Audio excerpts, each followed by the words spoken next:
নীতিগতভাবে আমরা তো সম্মত, কারণ এটা হিউম্যানিটেরিয়ান একটা প্যাসেজ হবে, কিন্তু এটার কিছু আমাদের কিছু শর্তাবলী আছে।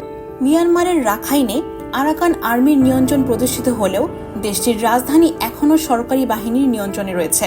পাশাপাশি আরাকান আর্মির অস্ত্রসহ অন্য রসদ সরবরাহের পথও জান্তা বাহিনী বন্ধ করে রেখেছে বলে খবর পাওয়া যাচ্ছে।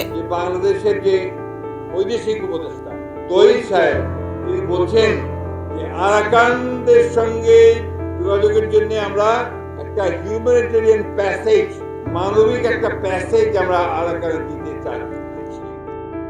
গত বছর 11 ডিসেম্বর খবর আসে যে আরাকান আর্মি মংডু শহরের নিয়ন্ত্রণ নিয়েছে। এই প্রথম মিয়ানমারের পুরো একটি রাজ্যের নিয়ন্ত্রণ নিয়েছিল কোনো বিদ্রোহী গোষ্ঠী।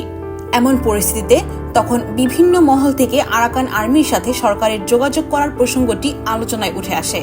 তার আগে গত নভেম্বরেই জাতিসংঘ রাখাইনে মানবিক সংকট তীব্র হওয়ার খবর দিয়েছিল।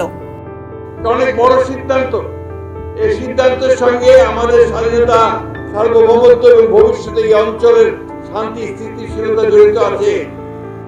পরিস্থিতিকে দুর্ভিক্ষের মতো উল্লেখ করে আরও বেশি মানুষ বাংলাদেশে প্রবেশ করতে পারে বলে আশঙ্কা প্রকাশ করা হয়েছিল।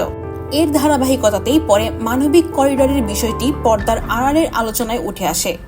বাংলাদেশ এখন রাখাইনে মানবিক সহায়তার জন্য করিডোর দিলেও তাতে আদৌ রাখাইনের বেসামরিক নাগরিকদের লাভ হবে কিনা তার কোনো নিশ্চয়তা নেই, কারণ আরাকান আর্মির রসদ সরবরাহের অন্য পথ বন্ধ করে রেখেছে জান্তা সরকার।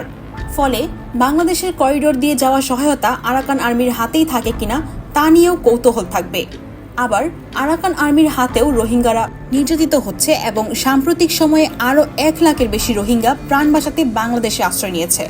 মানবিক করিডোরের মতো গুরুত্বপূর্ণ বিষয়ে এমন সিদ্ধান্ত হচ্ছে, অথচ দেশের মানুষ, রাজনীতিক ও প্রশাসনের কেউ কিছুই জানেন না। এসব সিদ্ধান্ত কোথায় হচ্ছে, শর্ত কি হবে কেউ জানে না। সবাইকে অন্ধকারে রেখে এত বড় সিদ্ধান্তে ঝুঁকি থেকেই যাবে, কারণ এটি জাতীয় নিরাপত্তার সাথে যুক্ত। মিয়ানমার, বাংলাদেশ ও আঞ্চলিক সব পক্ষ একমত হলেও এই করিডোরে বাংলাদেশের স্বার্থ কোথায়? সরকারের উচিত ছিল, দায়িত্ব ছিল এই বিষয়টা নিয়ে সমস্ত রাজনৈতিক দলগুলোর সঙ্গে কথা বলা। তার মতে এই সংক্রান্ত চুক্তিতে সব রোহিঙ্গাকে তাদের দেশে ফেরত পাঠানোর সুযোগ না থাকলে বাংলাদেশে এমন চুক্তিরই প্রয়োজন নেই। বাংলাদেশ ইতোমধ্যে মানবিক করিডোর হয়ে আছে বলেই 13 লাখ রোহিঙ্গা এখানে আসতে পেরেছে। এখন করিডোর হলে সেখানে তাদের ফেরত পাঠানোর নিশ্চয়তার কথাই সরকারকে আগে নিশ্চিত করতে হবে। আবার মিয়ানমার ও বাংলাদেশ সংলগ্ন ওই এলাকায় ভারত ও চীন সহ অনেকগুলো শক্তি সক্রিয়। অন্যদিকে আমেরিকা দীর্ঘকাল ধরে চীনের প্রভাব বলয়ে ঢুকতে চাইছে। কারো কারো মধ্যে এমন উদ্বেগও আছে যে জাতিসংঘ বা পশ্চিমাদের চাপের কারণে কোনো করিডোর বাংলাদেশে চালু করলে শেষ পর্যন্ত সেটি অস্ত্র ও মাদক পাচারের রুট হয়ে দাঁড়াতে পারে। আমরা আরেকটা গাজায় পরিণত হতে চাই না, আমরা আরেকটা যুদ্ধের মধ্যে জড়াতে চাই না। আমাদের এখানে এসে আরো কেউ গোলমাল করুক, সেটা আমরা চাই। আনা মাফরুজি আশা, নিখাত খবর, ঢাকা।